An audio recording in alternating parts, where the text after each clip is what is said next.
És tudósok, azt fogjuk most megtudni, hogy hogyan csináltok az akváriumokat. Már egyik kis tudósban mondtam a lényegét, de még egyszer fogom mondani, amiket még nem mondtam, azokat is.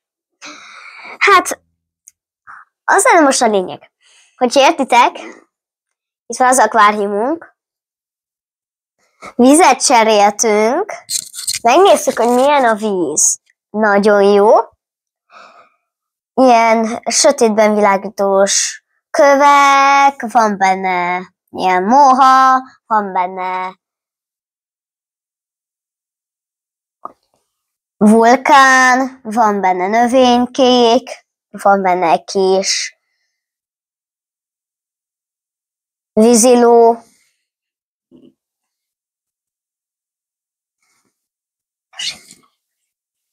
Vízicsikó, itt van a kis medúzánk, ami van ott a rája, hogyha látjátok, és ott egy kis növényke, itt vannak allocskák. Hát, hogyha megtalálnám azt a allocskát, ami mindent megeszik, ami el van izélődve, akkor nem, ott van.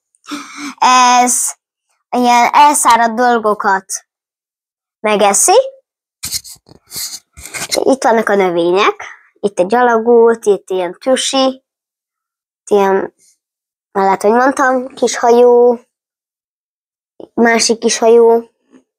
Van ilyen, van nekik melegítőjük, van nekik ilyen kés, hogy hívják már, leszűri, levegőt tesz bele. Hagyj mutassak már valamit. Szerintem a videón meg fogjátok látni, hogy ez a vulkán bugyborogni fog.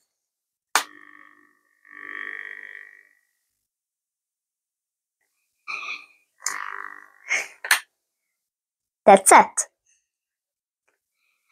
Oké.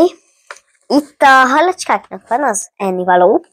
Nem régen vettük meg a halacskákat, nem régen raktuk be őket. Szét kell törni, szét kell morzsolni, és megeszik a halacskák. Ahogy látjátok, szerintem látjátok, vagy nem, ott már megették a halacskák, de amúgy lassan ették meg. Hát még azt tudom megmutatni, hogy itt ezek így tudnak